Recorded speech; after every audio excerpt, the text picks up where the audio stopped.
Je suis Mahmoud Larguem, directeur éditorial des éditions L'Hydra de Tête et également responsable de la partie prépublication sur la plateforme weeklycomics.fr. Alors, du coup, est-ce que tu peux nous présenter un petit peu qu'est-ce que c'est que les éditions L'Hydra de Tête, qu'est-ce que c'est que Weekly Comics et comment les deux interagissent l'un avec l'autre en fait? Ouais, alors, les éditions de l'Hydra de Tête, donc c'est vraiment la structure mère, hein, c'est la maison d'édition qui est spécialisée en manga, BD, comics et graphic novel, qui est chargée de travailler, de collaborer comme tout éditeur avec des auteurs pour éditer et publier leurs projets. La particularité, c'est que on travaille avec des talents, des nouveaux talents. Je préfère le mot nouveau talent au terme de jeunes talents parce que il y en a qui ont déjà eu de différentes expériences éditoriales et qui, avec nous, veulent se lancer sur un terrain qu'ils ne connaissaient pas. Donc, ça reste une expérience nouvelle, même pour des auteurs aguerris. Et voilà. Et le moyen qu'on utilise, c'est le système de prépublication.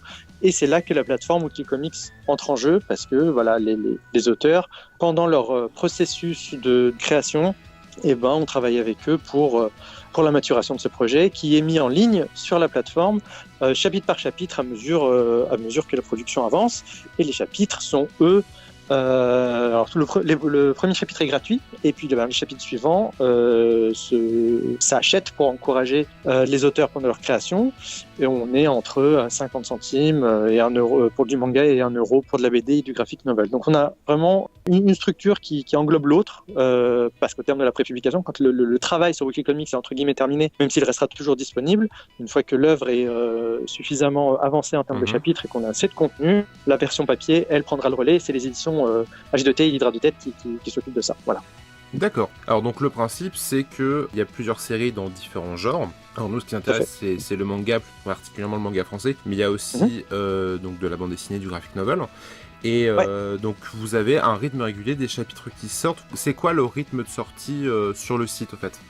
Indépendamment, toutes séries confondues, le site se met à jour une fois par semaine, tous les mercredis. D'accord. Évidemment, c'est pas le rythme hebdomadaire n'est absolument pas imposé aux auteurs. On établit un calendrier avec eux suivant leur capacité à produire, les conditions dans lesquelles ils produisent et aussi la durée totale de la série. On est en moyenne sur du mensuel, mais on a des projets qui sortent aux 6 semaines, voire aux 2 mois. Donc, mais ça, c'est vraiment vu au cas par cas avec chacun des auteurs. On s'aligne vraiment avec leur capacité de production.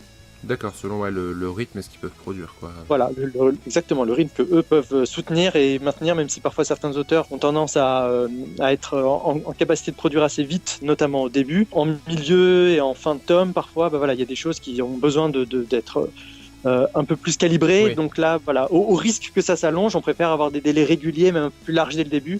Donc on est en tout cas pour du manga français, en moyenne, autour de 6 semaines de moyenne de production pour un chapitre de 20 pages. 20 pages minimum. Certains chapitres peuvent excéder les 30 pages, ça dépend. Voilà. D'accord. Et combien de séries actuellement, du coup, publiées sur Weekly Comics ?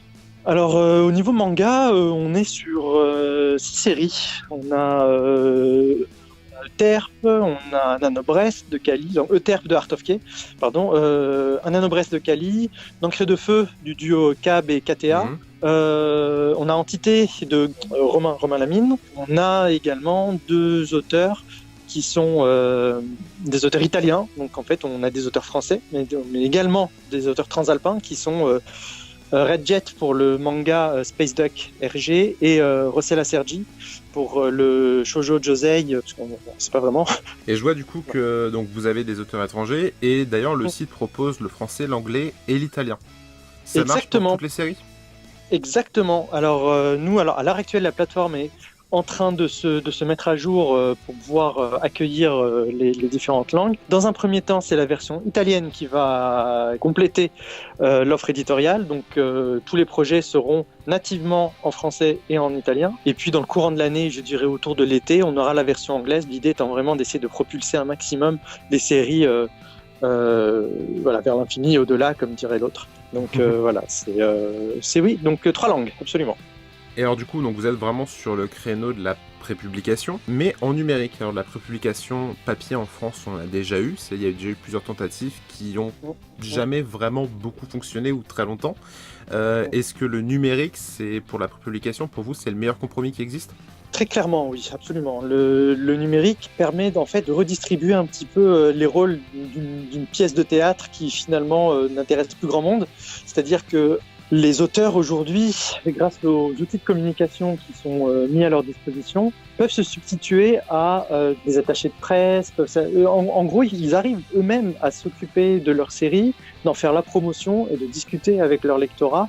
Et donc ça crée un rapport totalement nouveau parce que les barrières courantes d'un processus créatif ont tendance à tomber pour créer un champ beaucoup plus vaste où chaque auteur va pouvoir agréger autour de lui un lectorat qui peut techniquement être issu des quatre coins du monde. Donc oui, la prépublication est une solution parce qu'elle permet de toucher plus de lecteurs, elle permet aux auteurs d'être beaucoup plus indépendants parce que, encore une fois, les outils d'Internet aujourd'hui sont parfaitement maîtrisés par les auteurs, en tout cas avec qui on travaille. Ça va s'inscrire dans la démarche un peu participative, qui est pour moi ce qui est ressorti de plus intéressant et de plus efficace ces dernières années sur Internet. On peut décrire Internet autant qu'on veut. Quand un élan participatif est là, il y a une véritable volonté, en tout cas, d'aider, d'encourager des projets. Et le numérique, en tout cas, crée un rapport véritablement transversal qui, du coup, nous permet d'arriver à des résultats qui sont peut-être nouveau parce que le modèle économique est encore relativement neuf, mais qui s'installera, je pense, dans la durée et qui du coup se combinera à la version papier. L'idée, c'est de ne pas du tout opposer les deux, au contraire, mais d'inscrire l'un dans la suite de l'autre. Ça répond à beaucoup de problématiques qui ont du coup quelque part amené le phénomène de la prépublication classique, version papier, magazine, peu importe, tel qu'on l'a connu en France ces dernières années, à péricliter. Le numérique est clairement, en tout cas, une des solutions à côté de laquelle il ne faudrait absolument pas passer, à mon avis. Des plateformes de lecture en ligne, il y en a déjà plusieurs qui existent. Vous, la particularité, c'est d'une part d'avoir un premier chapitre gratuit, puis des chapitres qui sont payants, et d'autre part d'avoir une publication papier après la prépublication en ligne. Alors, pour commencer sur la partie papier, est-ce que tous les titres qui sont prépubliés sur Weekly Comics sont vraiment destinés à sortir en version papier, ou est-ce qu'il y a un peu un test de voir qu'est-ce qui fonctionne avec le public, qu'est-ce qui peut sortir ?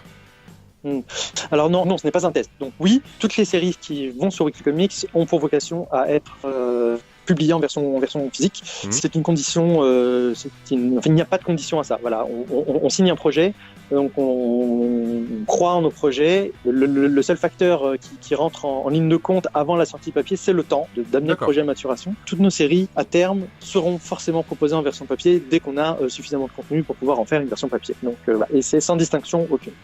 Et donc inversement, tout ce qui sera édité chez l'Hydra de Tête sera passé forcément par la plateforme Weekly Comics. Exactement, tout à fait. Il peut nous arriver d'avoir entre les mains des projets déjà finis, notamment de projets étrangers. Il peut nous arriver, là on est en train de finaliser les discussions avec une auteure japonaise qui, elle, a déjà plusieurs tomes d'avance sur son œuvre et qui, s'était avant auto-éditée et qui n'avait jamais envisagé le marché français comme étant accessible parce que, même au Japon, forcément, pour pouvoir discuter des droits qui discute avec les grands éditeurs français. Donc, ça lui paraissait tellement loin que finalement, cet auteur n'a pas vraiment pris le temps de creuser la question. Et il se trouve que donc là, on a la chance d'avoir une œuvre qui est quasiment terminée, mais elle va quand même passer par une phase de prépublication avant d'arriver en version papier. Il y a une notion un petit peu financière parce que la version papier, elle, va être l'objet qu'on aura envie de collectionner. Oui. La chance qu'on a aussi, du coup, c'est qu'en France, on a, mais alors là, pléthore de conventions, de salons, de festivals BD, mais vraiment à travers tout le territoire. Les auteurs, eux, ne demandent qu'à rencontrer leur lectorat. Les gens sont curieux quand ils vont en convention et ils sont prêts à faire la queue pendant des heures pour rencontrer parfois même un auteur qu'ils ne connaissent pas vraiment finalement. On leur dit il y a un auteur français qui est en dédicace, il fait un manga totalement original, il est indépendant et le machin, et les gens vont être curieux, ils vont avoir envie d'encourager naturellement. C'est encore une fois, c'est toujours dans ce même esprit participatif. On a tendance à vouloir encourager une œuvre artistique. C'est peut-être ça qu'on appelle l'exception culturelle aussi. C'est pas que des taux de TVA, c'est aussi une mentalité et je pense qu'il faut toujours encourager ça. Donc, résultat des courses, on arrive à une œuvre papier qui est un produit véritablement de qualité, mais d'un autre côté, il y a l'aspect plutôt pratico-pratique où on peut avoir envie d'emmener en vacances, sur sa tablette, on a envie d'emmener tous ces mangas dans son sac à dos, mais on a une tablette et du coup c'est plus pratique de les lire en ligne. Donc la version numérique a aussi un côté pratique, c'est que fatalement elle est transportable partout et évidemment elle est moins chère parce que les coûts de fabrication et de distribution sont pas applicables dans ce cas-là. Donc il y en a pour on va dire je veux pas dire toutes les bourses parce qu'on n'est pas là pour vendre des pommes, mais voilà, il y en a pour toutes les habitudes de consommation. Mais c'est sûr qu'à terme, l'idée, c'est de faire rencontrer un lecteur, de lui faire rencontrer son auteur, quoi. C'est aussi un peu le but de la plateforme Wikicomics. En fait, elle fonctionne un petit peu comme un micro-réseau social où voilà, les auteurs ont leur page perso, peuvent interagir avec les lecteurs. Quand on a lu un chapitre, on a la possibilité, quand on a acheté et payé pour un chapitre, on peut envoyer un commentaire à l'auteur en question. Donc voilà, l'idée c'est pas de le spammer d'informations, c'est voilà, t'as acheté ton chapitre, tu peux donner un feedback, t'as une fenêtre qui s'ouvre, tiens, est-ce que tu veux lui écrire? Puis voilà, oui j'ai aimé ça, oh ça j'ai pas aimé, ou alors oh où est passé le chat? Et puis voilà, ça fait globalement plaisir aux auteurs toujours de recevoir des informations aussi qui peuvent les aider à avancer, parce que parfois il y a des choix un peu, des vrais dilemmes qui peuvent se poser au niveau de l'histoire. On arrive à un carrefour au niveau du scénario, on sait pas trop, la prépublication permet de prendre la mesure directement. Les Japonais le font énormément. Oui. Ils n'hésitent pas, les gens écrivent, les gens peuvent se plaindre, il y a des persos qui sont ressuscités parce qu'ils sont à deux doigts de déclencher des émeutes dans les rues.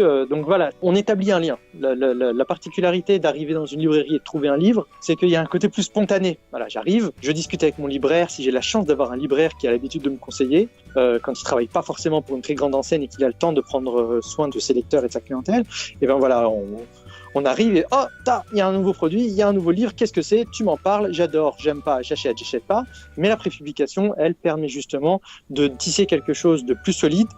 C'est une relation de confiance qui s'étale dans le temps, dans tout le processus de développement. Et on est voilà sur un autre rapport, mais ça reste une facette d'un seul et même projet, le tout étant de proposer un développement d'un projet manga ou une BD le plus cohérent possible, dans la mesure du possible, main dans la main avec les lecteurs.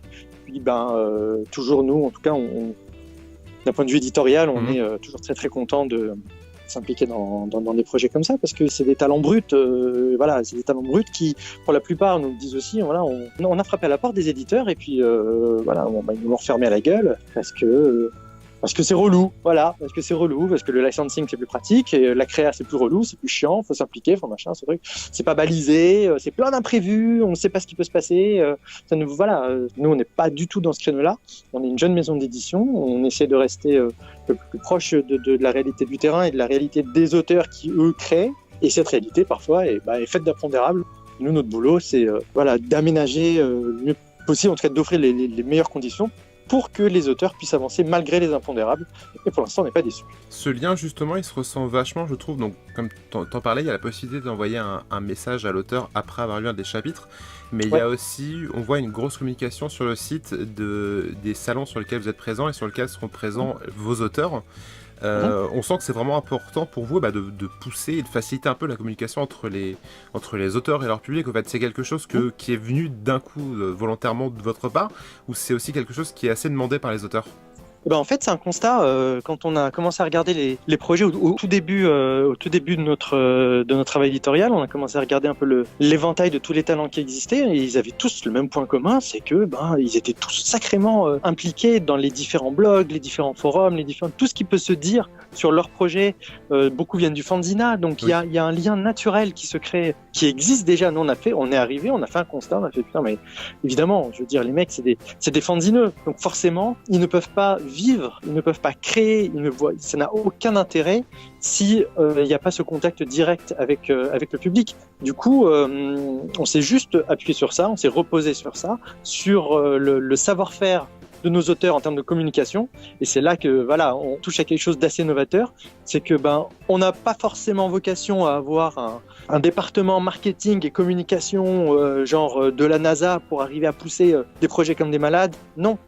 On a le droit de se reposer aussi un peu sur les auteurs, leur faire un peu confiance et travailler main dans la main avec eux sur la manière dont on va communiquer autour de leur série. Et donc on les fait participer aussi aux décisions qui peuvent être prises en amont, dépendamment du genre de série. Ça se voit beaucoup plus au niveau de la BD, parce que dans les mangas, on a une manière de communiquer qui maintenant est assez standardisée, pour laquelle on a l'habitude, on sait comment on communique autour du manga. Pour la BD, d'un projet à l'autre, ça nécessite qu'on se plonge un peu plus dedans, mais En tout cas, voilà, oui, on sait que ce lien est important et on sait qu'à travers les différentes conventions et les différents salons, on touche véritablement du doigt ce lien particulier qui est entre un lecteur et son auteur. Parce que, vous savez, j'ai assisté à une scène très drôle c'était en 2015, Japan Expo 2015.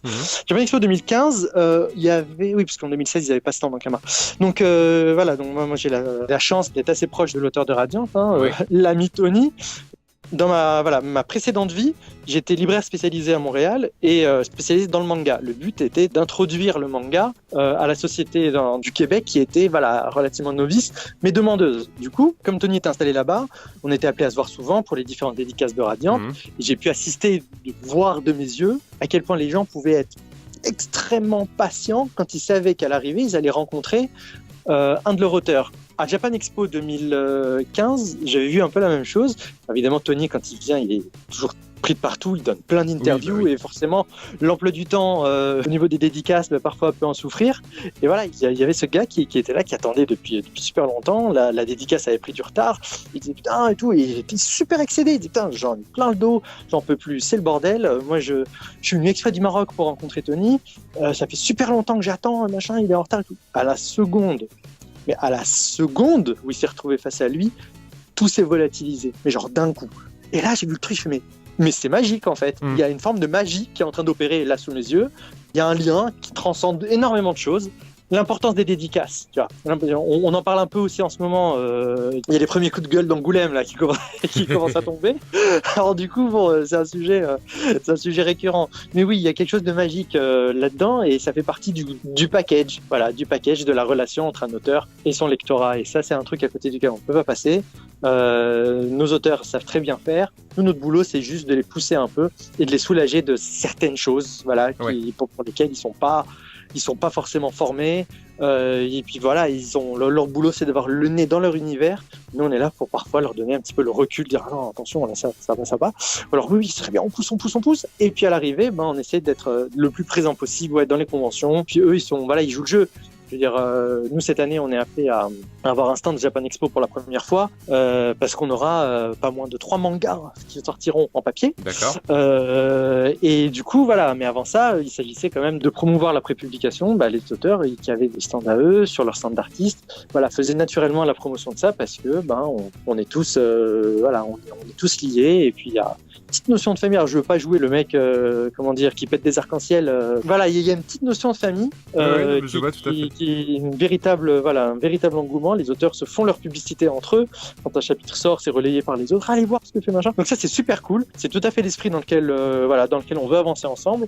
Et vraisemblablement, pour l'instant, ça nous réussit assez bien.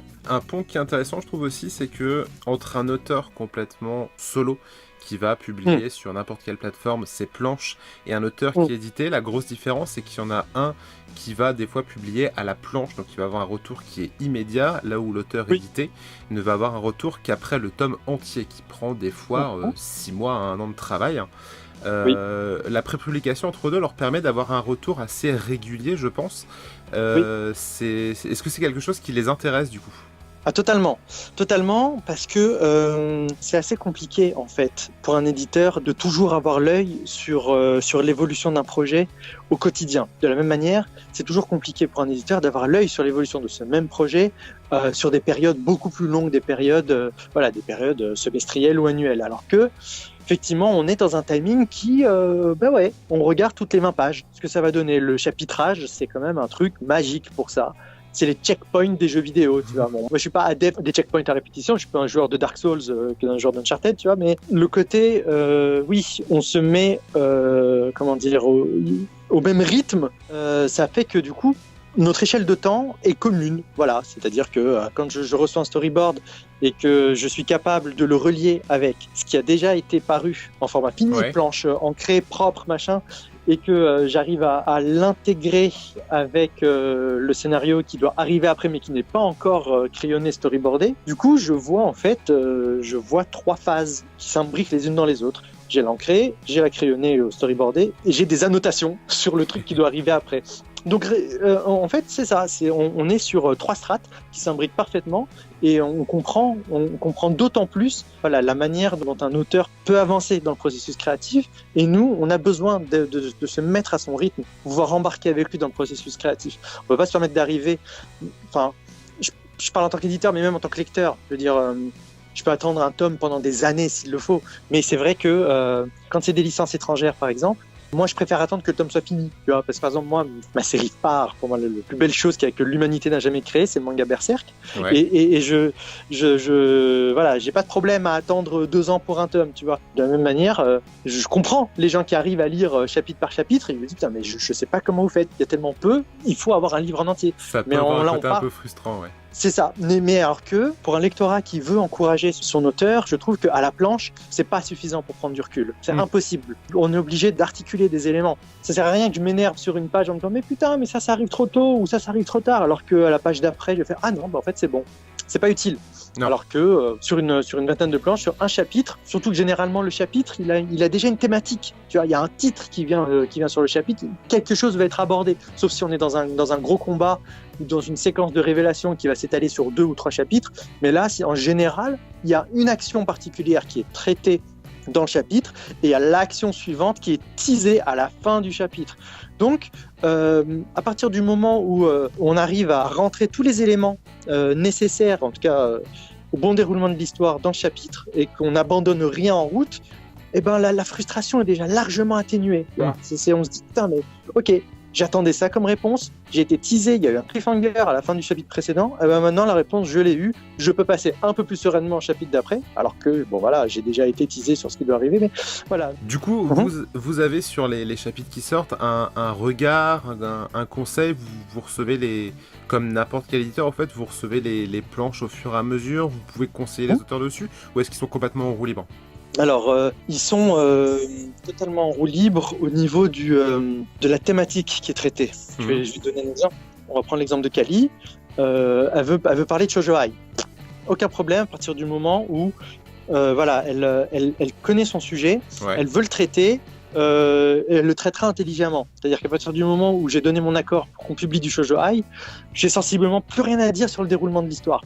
Par contre, il y a des exigences éditoriales et des erreurs qui doivent être évitées dans la manière dont on raconte. Il y a quand même, il y a une technique pour mettre en place certains éléments. Il y a des façons d'amener certaines choses pour obtenir des effets, des impressions et faire passer des émotions. Au final, c'est ce qui nous motive, c'est qu'on veut faire passer des émotions en racontant des choses. Alors là, oui, on a clairement un droit de regard. On reçoit, alors ça dépend des projets. Certains nous envoient déjà la version totalement finie, mais s'il y a des choses à refaire, oui, je dis ah non, ça c'est pas ça a pas sa place, c'est pas grand chose. Mais sur d'autres projets qui sont un peu plus costauds, on reçoit par étapes. En gros, sur un tome, on a, généralement on considère qu'on a environ 9 chapitres par tome. Ça fait 180 pages, ouais c'est ça. Donc on va dire qu'on a environ 9 chapitres. On démarre sur un séquencier très large sur ce qui doit arriver dans chaque chapitre sur les 9 tomes. Donc chapitre 1, perso arrive, chapitre 2, introduction de site, ça. Ensuite, on s'attaque chapitre par chapitre. Donc là, on va rentrer un peu plus dans le détail. Nous, on va recevoir le storyboard et on valide le storyboard. Une fois le storyboard validé, ça passe à l'ancrage. L'ancrage arrive avant les textes. Une fois l'ancrage validé, les textes sont mis dessus. Généralement, nous, on s'occupe de retravailler les textes derrière, parce que là, pareil, un mangaka ou un dessinateur quelconque n'a pas forcément bac plus 15 en lettres antiques ou modernes, tu vois. Donc après il y a des conneries de grammaire, de conjugaison, de syntaxe, des choses pour que ce soit lisible. Donc là forcément on a un champ d'intervention dessus. Oui. Mais oui, à toutes les étapes, on est appelé à valider avant de passer à l'étape suivante pour éviter justement d'avoir un résultat fini et dire ah oups non là ça ne va pas, il va falloir refaire ci ça. Toujours dans le souci de la parution en version papier.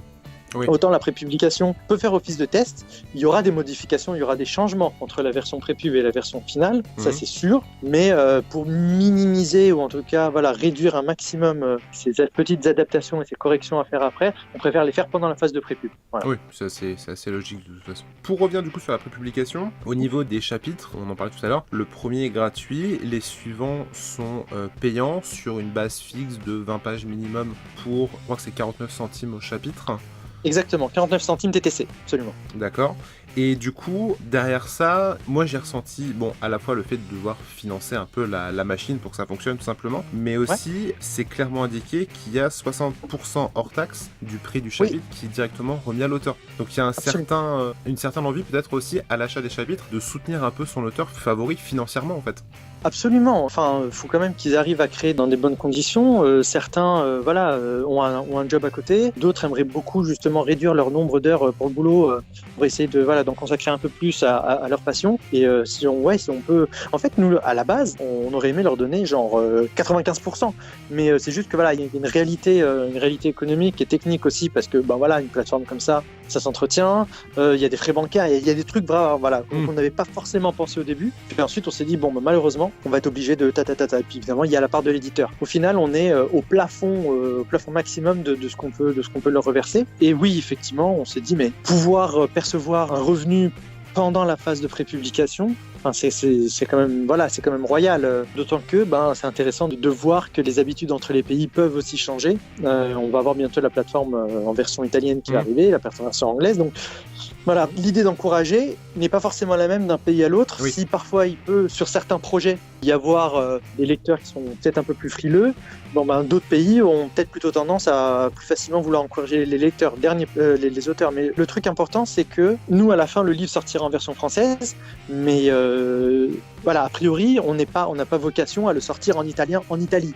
Oui. Donc, on peut, techniquement, la seule façon pour qu'un lecteur italien puisse lire l'histoire en entier, c'est par la prépublication. Donc après, qui sait, on n'est pas fermé du tout à l'idée d'exporter, en tout cas de céder l'exploitation de la version papier à un éditeur italien pour qu'il le distribue et le diffuse sur place, ça peut tout à fait se faire. Mais en tout cas, la partie rémunération du prix de chaque chapitre, effectivement, a pour vocation à véritablement aider l'auteur à continuer. Même si c'est pas une motivation en soi. Voilà, nos auteurs ne sont pas du tout. Franchement, personne ne fait ça pour l'argent. On est dans un métier passion. Maintenant, si on a la possibilité d'en vivre, tant mieux. Si on a la possibilité de bien en vivre, encore mieux. Oui. Mais à partir du moment où on réussit notre mission, c'est-à-dire de mener le projet jusqu'au bout et de le mettre entre les mains des personnes susceptibles de l'apprécier à sa juste valeur, on considère qu'on a réussi. Voilà, j'ai envie de dire, les thunes, ça viendra naturellement dans la foulée à partir du moment où le pari est réussi.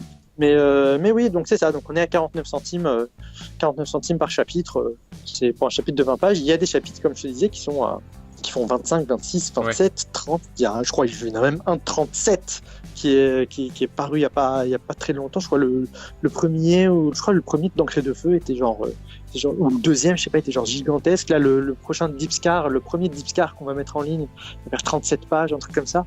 Et encore, là, on est sur le chapitre gratuit. Donc vraiment, les auteurs sont vraiment très généreux par rapport à ça. Et ils ont la rage, quoi. Ils ont une énergie débordante. Puis nous, on essaie de tenir le rythme parce que quand même, ils sont très ils produisent beaucoup. Oui. Et notre but, c'est quand même de réussir à harmoniser tout ça et à créer une politique éditoriale qui soit cohérente, notamment effectivement à travers le manga français pour essayer. C'est un phénomène encore nouveau.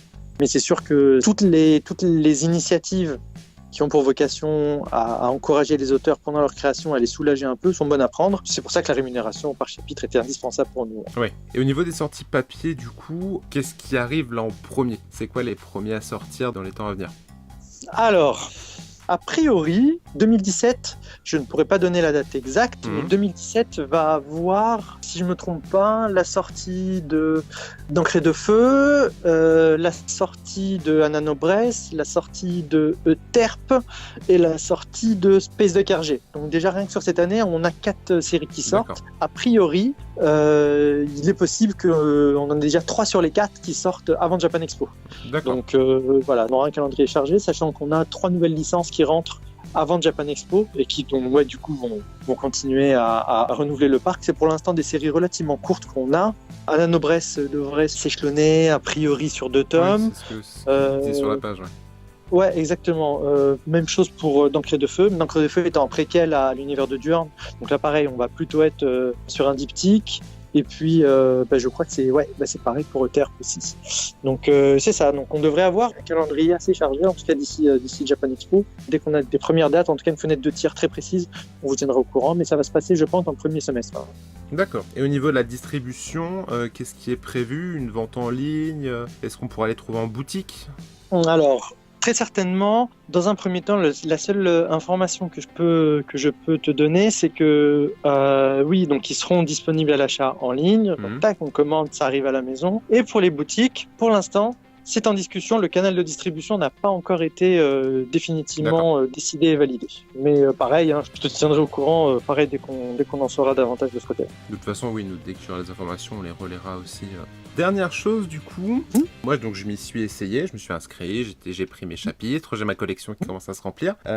J'ai testé ça sur différents supports, que ce soit sur ordinateur, que ce soit sur mobile ou que ce soit sur tablette. Le système s'adapte bien au support pour faciliter un peu la lecture. Est-ce que du coup, moi, l'étape que j'y vais en plus, est-ce que vous prévoyez par exemple des applications, des options de lecture hors ligne pour les gens qui voudraient pouvoir se prendre toute une série et lire ça dans la voiture en allant en vacances?